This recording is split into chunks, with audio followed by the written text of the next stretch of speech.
Students, in this video, I'm going to start classical optimization techniques to solve Nlpp with equality constraints. So here we are having equality constraints. Assumption is that nonlinear functions involved must be at least twice differentiable. So function must be at least twice differentiable. Now here we have two methods. One is method of direct substitution and another one is Lagrange multiplier technique.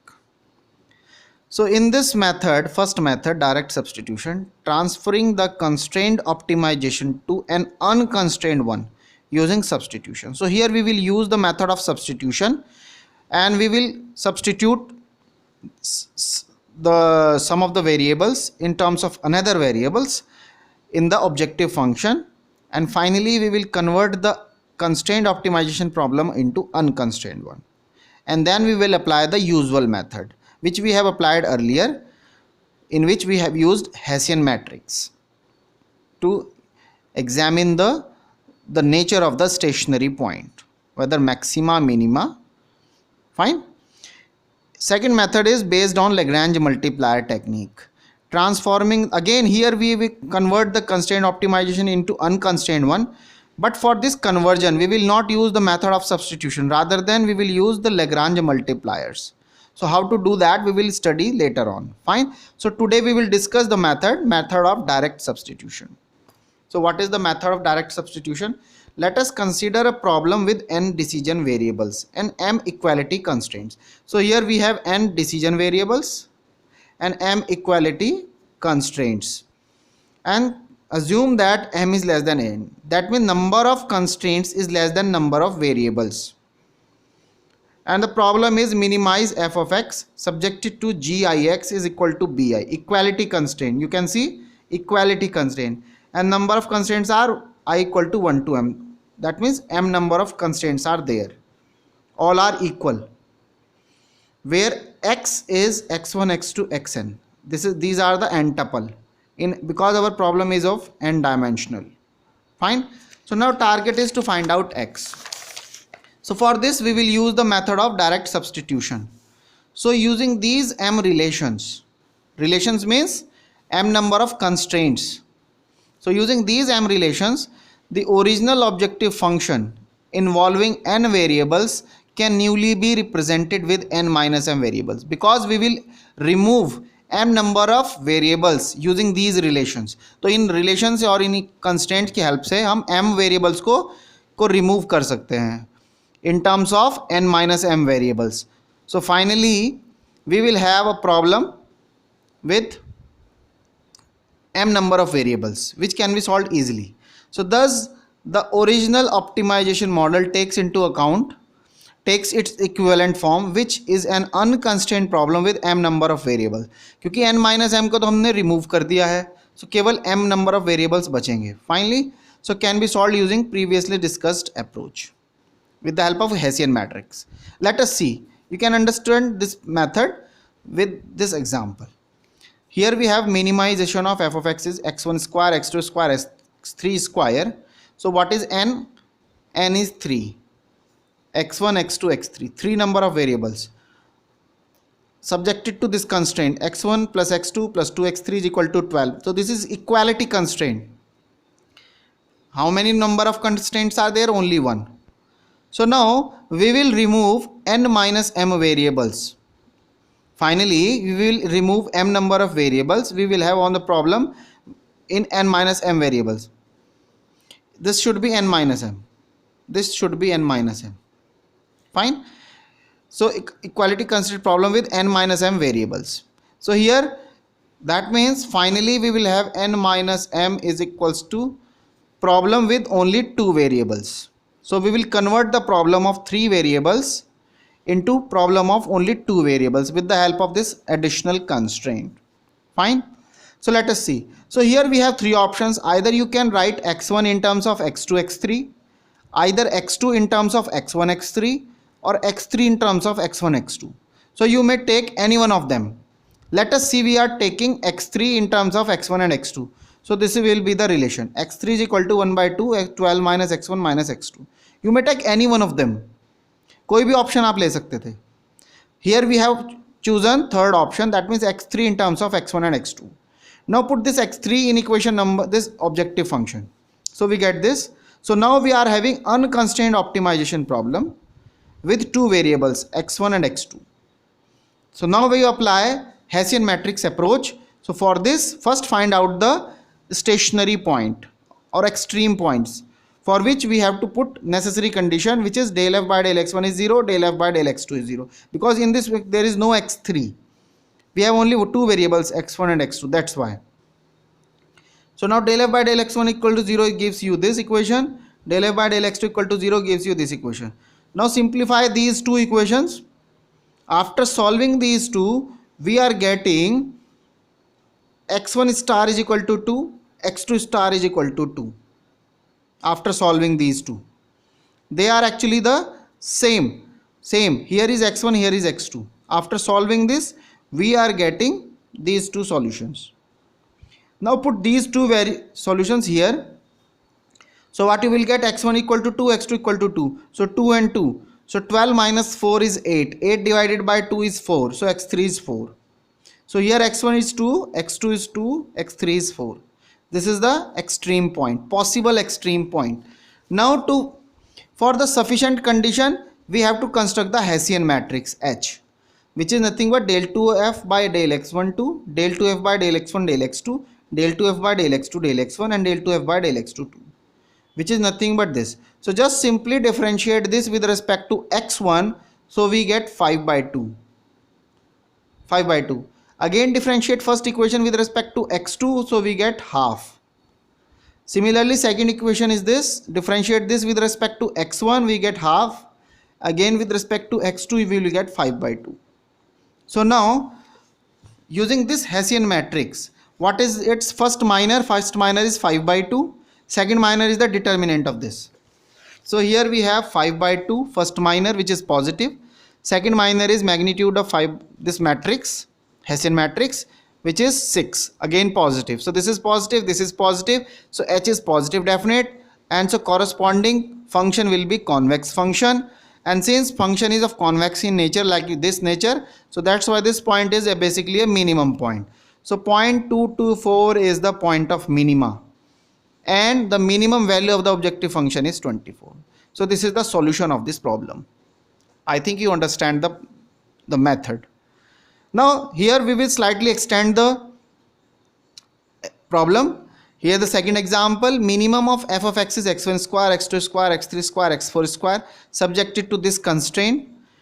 And first constraint is this, second constraint is this. Both are linear constraints. Fine. So problem A, in this problem n is 4, m, number of constraint is 2. And so we can convert the problem into n minus m into two variable problem. So to do that, first we have to eliminate two variables from these two constraints. Eliminate. So you can see that x1 and x2, this is plus, this is minus, so you can easily eliminate these. Similarly x4, again you can easily eliminate this. So that's why now eliminate x2 and x4 from the constraint, x2 and x4. How to do this? Just take the sum of these two, first and second. Here first constraint is denoted by g1, second constraint is denoted by g2. Take their sum. So when you are taking their sum, so this will be 3x1, this will be cancel out, this will be 6x3, and this will be 2x4 is equal to 6. This is this. From here you can easily find out x4 in terms of x1 and x3. This is this. Similarly g1 minus g2, just subtract. So this will give you x1 from here, this gives you 2x2, this gives you minus 2x3, and this will be cancel out. So ultimately this. And from here you can find out x3 in terms of x1 and x2, because here x4 is evaluated in terms of x1 and x3. Similarly here you have to x2 in terms of x1 and x3. So that x4 is in terms of x1 and x3, x2 is also in terms of x1 and x3. Now substitute x2 and x4 from here in objective function. So this is the problem. x1 square plus x2 square plus x3 square plus x4 square. Now you are having your objective function in terms of x1 and x3. So now your constraint optimization problem is now unconstrained optimization. There is no constraint now because both these constraints you have incorporated in this objective function. Now apply the same method. Del f by del x1 is equal to 0 and del f by del x3 is 0 because we have x1 and x3. Two variables are involved. So del f by del x1 equal to 0 gives you these equations. After simplification we have this. Now del f by del x3 is 0. This gives you this equation. After simplification we have this. So we have two equations, 1 and 2. Solve these two. So we get x1 equal to 1.291 and x3 is equal to minus 0.106. Now substitute this x1 and x3 herein. So get x4 and x2. So this is x2 is equal to 4.2485 and x4 is equal to 1.3815. So now we are having x1, x2, x3 and x4. So that's why this is the solution. This is the possible point of extremum. Now next aim is to find out the nature of this, whether maxima or minima. So for this we have to construct this Hessian matrix. Del 2f by del x1 2, del x1 del x3, del 2f by del x3 del x1 and del 2f by del x3. So after incorporating all the values we get this Hessian matrix. Here first minor is this 23 by 2 positive value. Second minor is the determinant of this, which is 189 positive value. So both are positive. So H is positive definite. That means F is convex function. And that's why point X star is point of minima. If suppose here x1 और x3 is involved, अभी तो यहाँ constant है लेकिन हो सकता है x1 और x3 हो, तो उनकी वैल्यू सब्स्टिट्यूट करने के बाद ये निकालेंगे d1 and d2. But they are free from x1 and x2. That's why this will be this solution will be actually the general solution. Fine.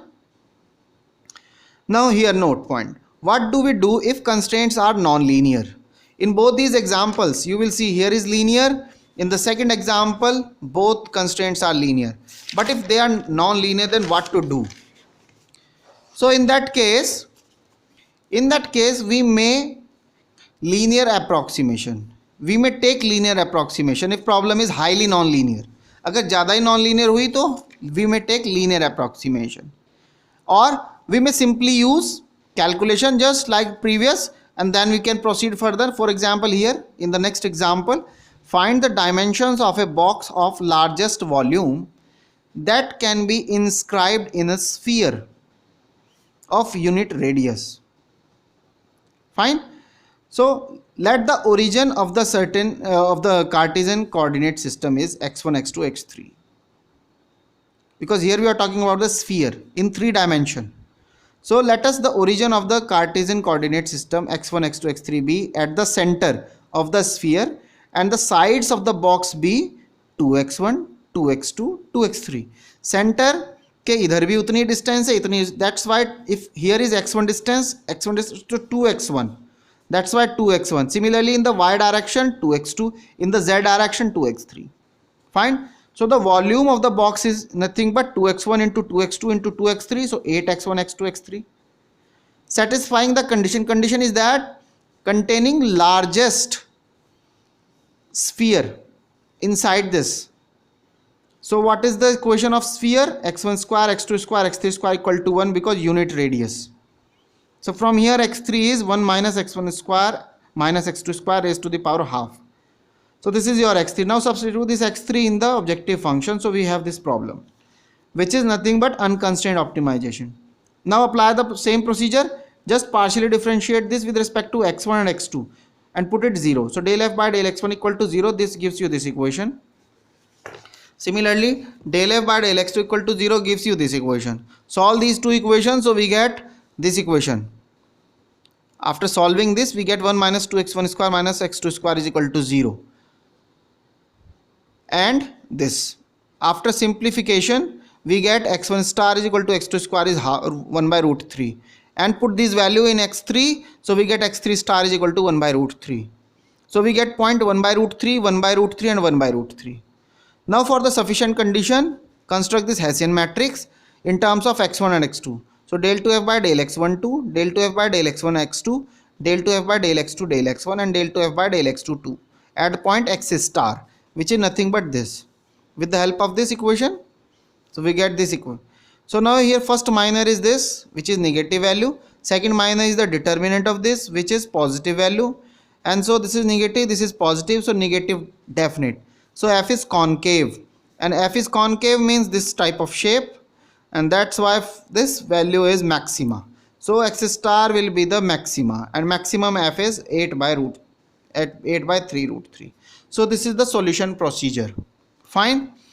Now in the next video we will discuss the second method, Lagrange multiplier technique. Fine. Lagrange multiplier technique. Okay, thank you.